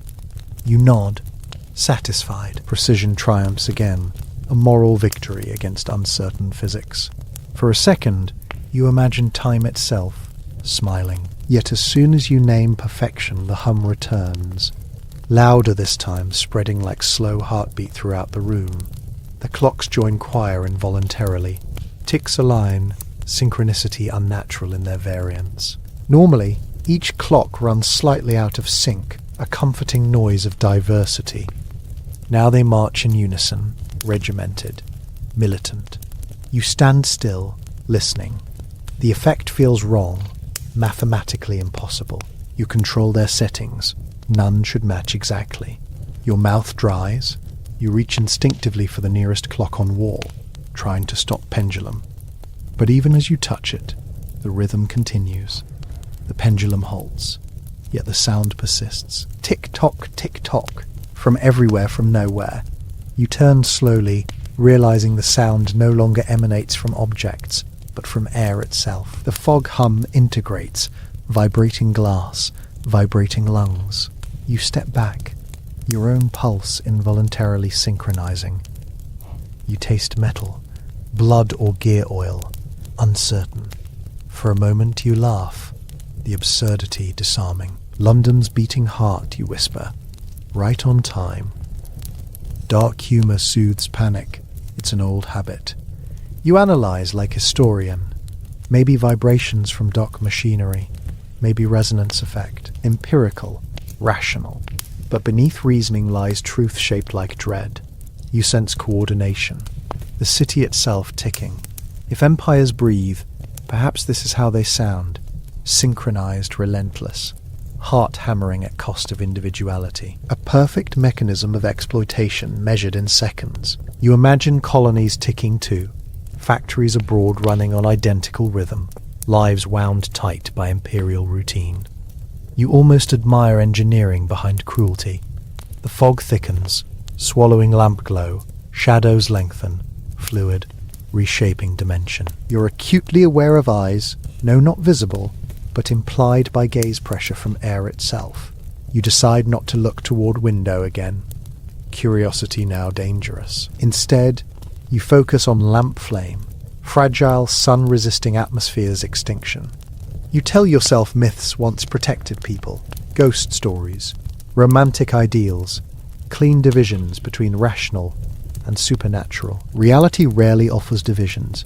Tonight, myth and reality merge in sulfur and brass, and you stand precisely at the junction. You know the Empire's maps show half the globe, yet in this room fog conquers everything. Your body trembles lightly, fatigue or fear, indistinguishable. You glance again at the finished watch in your hand, ticking calmly, unbothered by metaphysics.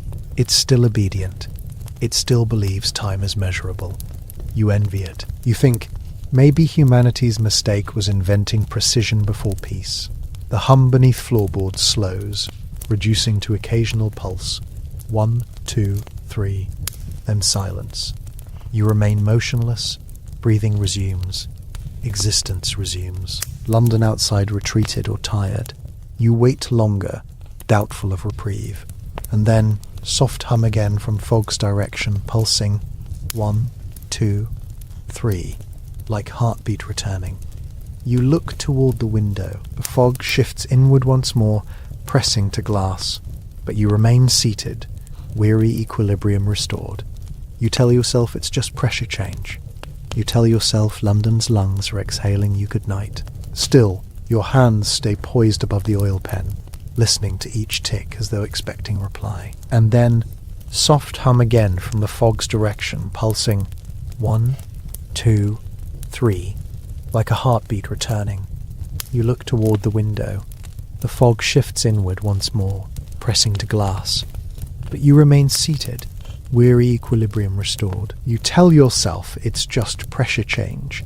You tell yourself London's lungs are exhaling you goodnight. Still, your hands stay poised above the oil pen, listening to each tick as though expecting reply.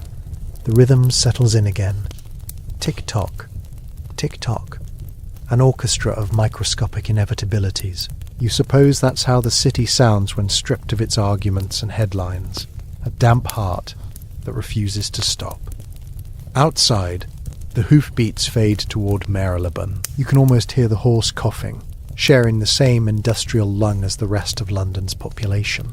You imagine the rider wiping soot from his moustache, thinking it's merely dust, and not the slow fingerprint of death applying itself one fleck at a time. You dab the oil between the teeth of a gear so small that a sneeze could end its lineage. The droplet shivers, amber under the lamp, a tiny sun within a world allergic to daylight.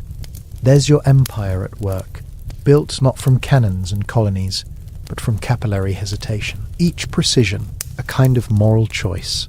Each tick, an announcement that time has judged, yet refuses to adjourn.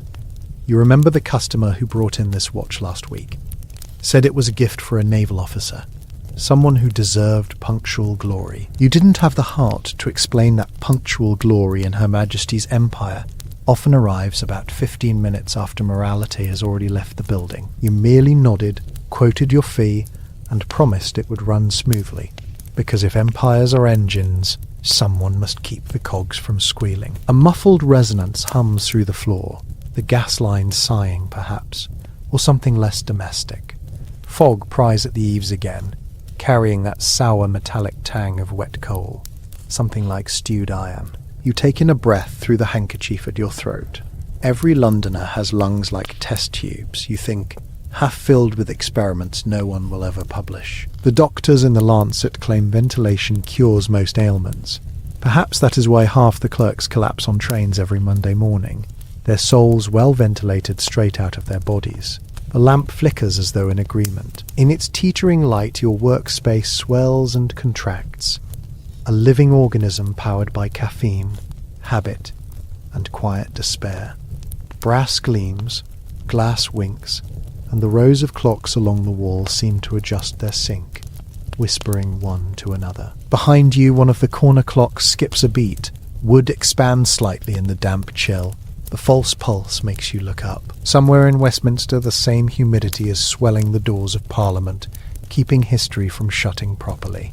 You lean closer to the mechanism under your lens. The watch's balance wheel trembles, resolving into perfect symmetry, the moment when anxiety becomes geometry. In the whirring circle of brass, you see yourself, tiny and reversed, imprisoned in the logic of your own obsession. You smile at the irony, repairing time in a century, determined to break it. Because time, as marketed by London, was never about hours. It was about hierarchy. Every stroke of Big Ben told the colonies when to wake, when to kneel, when to die efficiently. Greenwich made the world punctual, but also permanently late for humility. While scientific minds calibrated pendulums, children in Bengal starved on imperial schedule. Yet here you are, dutifully oiling the empire's heartbeat, ensuring the lie keeps perfect tempo. The tick-tock orchestra carries on. You could synchronize revolutions to it if anyone dared to count aloud. The fog outside is quieter now, like a cautious listener. Maybe it respects precision. Maybe it's waiting for the sound of something finally giving way. After all, fog is London's most honest citizen. It obscures, yes, but never lies about the filth beneath. Stage lighting for the world's biggest morality play. You stretch your neck, hearing vertebrae crack, like soft percussion against the rhythm around you. There's a comfort in decay measured accurately. Even entropy sounds polite when scored in Victorian metric. It's said that the clockmaker's curse is to hear the heartbeat of everything that's dying and still find beauty in the regularity. You suppose that's true, though sometimes beauty is just fatigue wearing cologne. Your eyes wander again to the window. The fog presses closer, drawing vague shapes, perhaps the silhouette of the lamppost, perhaps a figure leaning where curb meets oblivion. You blink once, twice. Could be imagination. could be overtime hallucination. If it was someone standing out there, they're not moving, just a blot between the gaslight's hiss and the world's damp lungs. You think of Holmes, that celebrity of deduction living somewhere up the road, a name whispered in every pub, every letter delivered to the wrong Baker Street. People adore the myth, the omniscient recluse decoding sin from cigar ash. They never ask how much morphine is needed to make sense of London. In stories, fog is suspense. In life, it's industrial fallout. The truth solves no crime, it only stains your cuffs. Your own cuffs are frayed, the colour of forgotten church pews. Oil streaks like bruises on fabric, once meant to announce respectability. You were a craftsman, once proud of that label, until you realised craft simply meant work delicate enough that people forget its labour. What's a second worth if measured in blisters? You chuckle quietly. Even laughter here sounds damp, as though filtered through Victorian ethics. The window fog shapes again, rippling to the rhythm of the outside hum. 3 pulses, pause, then nothing. You can feel it in your chest now. Sympathetic vibration. The clocks respond faintly, their ticks leaning a fraction wider apart. Strange, you think, how sound can convince matter to hesitate. You lay the watch gently down, as if giving it permission to contemplate the end of motion. For a moment you imagine the fog is breathing faster, impatient. The workshop tightens around you. Everything, lamp glow, gear gleam, air, feels covered in a thin varnish of unease. Maybe the gas mix is richer tonight. Maybe you're just tired of believing that machines can behave better than people. You look at your hands, steady, careful, traitorous in their devotion to order. The last time you saw true chaos was during the Jubilee Parade. Bands, crowds, banners promising empire in bloom. You remember the heat, the stench of horses, and the way children waved flags stitched by other children thousands of miles away. Someone shouted, "Long live the Queen," and you watched an urchin pickpocket him mid-chant. There's empire in miniature. One robs while another salutes. Both punctual, both patriotic. Back then you told yourself London was eternal, self-correcting, a pendulum that always finds centre. But now, in the half-light of your work table, you suspect otherwise. Maybe empire was never a pendulum at all. Maybe it's a mainspring wound too tight, destined to snap. When it does, you imagine it will sound exactly like that faint hum outside, a low, methodical exhale signifying an ending misdiagnosed as weather. You glance at the door. Locked, of course. You've learned the value of small securities. The night brings collectors of many trades, debt, souls, curiosities. You like to think even death must knock politely here. After all, punctuality is still fashionable. You return to the watch and finish oiling the pivot, hearing the viscous glide that feels almost indecent in the silence. The lamp begins to sputter, gas pressure low. You reach to adjust the nozzle. The flame steadies with a delicate sigh. You realize you're mimicking it, breathing shallow, calculated.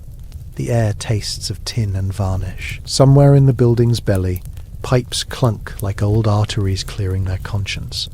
You scratch at your temple, leaving a smudge. If ghosts existed, they'd likely haunt factories, not graveyards. There's far more residual misery per square foot. The fog swirls again against the window pane, thicker now. But you don't move. The shape within it returns, taller, definite, yet still without face. You wonder if it's reflection or apparition, or some vagrant outside lost in the miasma of industry. You whisper something unintelligible, half greeting, half threat. The condensation on the glass trembles, forms rivulets. Then nothing. No answer except the relentless metronome of your trade. Maybe myth is just fog that learned good diction, you think. London tells itself bedtime stories to drown out the coughing. Sherlock solves the crime. Jack is forever elusive. The empire shines unblemished under God's bureaucracy. You repair a watch so that people can believe time behaves. Everyone contributes to the illusion. You just happen to bill by the minute. A faint chill slides through the cracks of the window frame. You could swear it smells like river mud. The Thames, patient as a bureaucrat, never forgets what's dumped into it. Bits of empire end up there. Ink, blood, confessions written but unsent. If someone bottled that water, it would probably tick too. Everything in this city eventually learns rhythm. It's the only language poverty can't slur. The lamplight fades for a heartbeat and flares again, painting the fog gold, as if heaven momentarily remembered your address. Then the glow recedes. You find yourself murmuring the count. 1, 2, 3. Same pattern as before. The hum outside correlates perfectly, as though the city itself has begun syncing with your bench. Maybe the whole of London is wired through the same spring someday destined to unwind. You consider standing, pulling the curtain closed, extinguishing the lamp, ending this long communion with machinery. Yet doing so would shatter the fragile armistice between you and your hours. The workshop is the only room small enough to make sense. Step beyond it, and time dilates into histories you can't repair. Maybe that's why you stay seated, apprentice to inevitability. Another clock on the wall chimes softly, unsure whether it's midnight or some earlier echo repeating. The note quivers through brass and lung. You think of the young apprentices you once trained, eager, coughing, promising to master chronometry and respectability. They disappeared into bigger workshops, military contracts, factories. One wrote back, "Time behaves differently by the docks." You understood. Cheap watches for cheap lives. The empire requires both. You run your fingertip along the open casing of the watch, tracing its decorative engraving, ivy twisting around initials you can't quite decipher. Lettering meant to immortalize affection, though it too will tarnish. Even sentiment corrodes at English humidity. You whisper a mock blessing. May time spare the gears it devours. The hum outside has deepened now, droning with the persistence of an unanswered question. You feel it inside your wrists, that sympathetic tremor of the craftsman confronting something outside calibration. Maybe it's a boat horn from the river, distorted by distance. Or maybe it's the sum of every regulated heartbeat in this quarter, an empire's unconscious confessing through metal and mist. You chuckle again, but it sounds like apology. "Don't mind me," you tell the fog, "just another regulator." The words dissipate before reaching the glass. For a fleeting moment you imagine the fog replies, the pain fogging thicker as though to write, in invisible script, something like, "You are regulated too." You tilt your head. In another life you might have answered. In this one you simply wind the spring, listening to the minute clicks, each turning softer, then softer still, until they become indistinguishable from your own pulse. It strikes you how many myths begin with sounds mistaken for ghosts.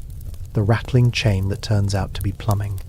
The whisper that's just wind negotiating rent with window frames. But myth persists because people prefer haunting to maintenance. A ghost at least acknowledges its residue. Plumbing only leaks. Quietly. You stand finally stretching soreness from your spine. The clocks note your motion like witnesses. A few lag behind a second, then correct themselves. Perhaps embarrassed, you tidy the bench, place the completed watch on a felt pad. Its face catches the lamplight, delicate, obedient, a tiny empire waiting for orders. Outside, the fog thins at last, revealing a sliver of street. The lamppost glows, haloed in soot. No figure, no movement. Only the city's slow exhalation, cooler now, relaxed after its brief experiment in haunting you. You feel almost grateful. Dread at least confirms awareness. Without it, there's only repetition. You extinguish the lamp. Darkness folds neatly around the silhouettes of clocks. Their tick now sounds louder, intimate as breathing in your ear. You let your vision adjust, noticing the faint phosphorescent hands of the wall clocks carving tiny constellations against shadow. You might call it beautiful, if beauty weren't such an overworked concept here. You turn once more toward the window. The faint smear of fog lingering on glass seems almost affectionate now, as if saying, "We tried to warn you." You smile at your own gullibility. London's weather never warns, it negotiates. Myth versus reality, you murmur, echoing some lecture you once heard at a mechanics society, The myth was always that progress could be measured in minutes saved. Reality is that every minute cost someone a lifetime siphoned in coal dust and discipline. The myth was that the empire ran like clockwork. Reality is that someone like you stayed awake to oil its despair. You pick up the watch one final time, weigh it in your palm. Its ticking aligns perfectly with the chorus on the walls. No hum now, no anomaly, just the synchronized persistence of function. Outside, a faint drizzle begins. A soundless sleet brushing the window like cautious applause. You open the watch cover, notice your reflection warped in the convex glass, one eye enlarged by the monocle, face sliced into mechanical symmetry. For an instant you resemble the machines you serve, designed for precision, punished by it. You close the lid, pocket the watch, and feel its pulse against your side like an adopted heart. The air in the shop cools incrementally. Somewhere a rat scurries between floorboards, perfectly in rhythm. Even decay respects tempo here. You imagine future historians writing about this age, praising its punctualities, ignoring its coughs. They'll call it civilization, as if regularity excused cruelty. You laugh once, softly, no audience, just the fog's return-departure cycles marking applause. You whisper into the dark, "We kept it all running, didn't we?" The statement hangs, absurd and grand, like a general's last toast. Outside, the first notes of dawn, the colour not pink or hopeful, but the shade of pewter contemplating guilt. You've worked through another night, another century compressed into hours. The clocks acknowledge dawn with polite indifference.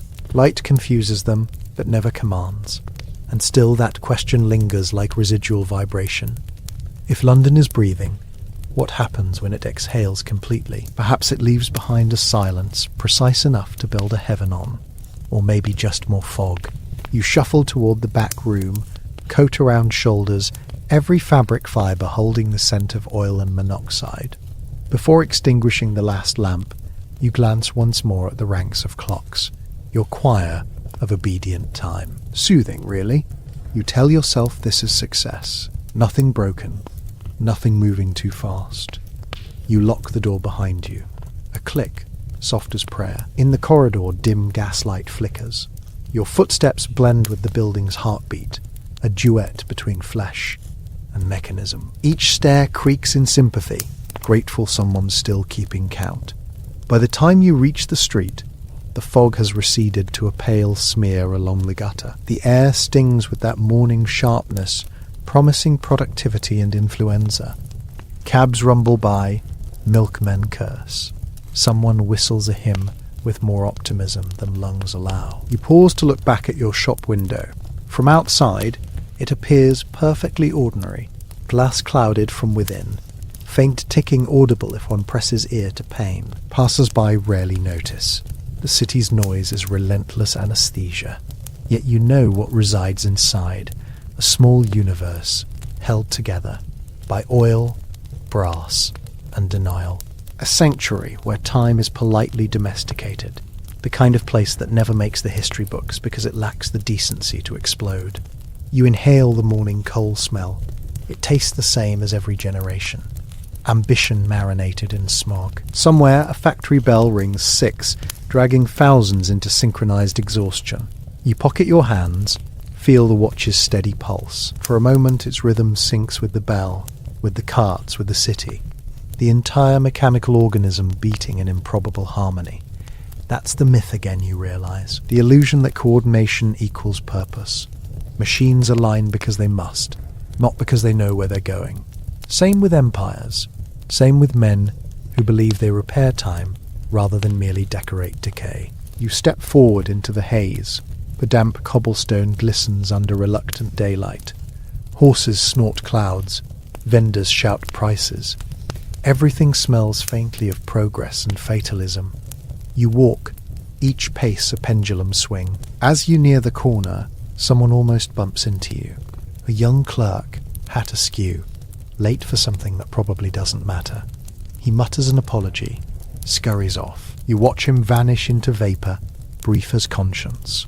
The sound behind you, the unified ticking of all those clocks, insulated in wood and sorrow, fades as distance grows, dissolving into the broader percussion of city life. You imagine each tick spreading outward, joining others in homes and offices, forming an unseen rhythm driving London's weary heart. Your watch joins, pulsing in your pocket, small confirmation that time still believes in attendance. And that's when you understand, or perhaps admit, that all your calibrations, your rituals of precision, have never banished uncertainty. They've only granted it better manners. The fog will always return, disguised or otherwise. London's lungs will always wheeze your name in gratitude and exhaustion. You have merely learned to keep tempo with the inevitable. You stop at the bridge, gaze down at the Thames, grey, shallow, glittering with gaslight scraps. The water moves lazy as bureaucracy. Somewhere beneath, an old pocket watch might already be rusting, its tick consumed but not erased. You picture it spinning slowly in the current, a relic of faith in mechanism. Maybe that's fitting. The city forever timing itself by the corpses of its certainty. The watch in your pocket ticks louder now, defiantly. You could throw it in to join its cousins. You could end the loop, but you won't. Routine is heavier than rebellion. Instead, you wind it once more, deliberate, confident, as though reasserting the crown's very heartbeat. The noise merges with the scraping of river barges and the murmur of early traffic, a symphony of persistence mistaken for destiny. You turn from the river, the light has settled to a forgiving grey. Behind you, the fog begins creeping back off the water, gentle as remorse rescheduled. The city wakes. Somewhere a newspaper boy shouts headlines you already know: progress, miracle, empire, each printed on the skin of yesterday's trees. You march toward Baker Street, boots clicking time's signature.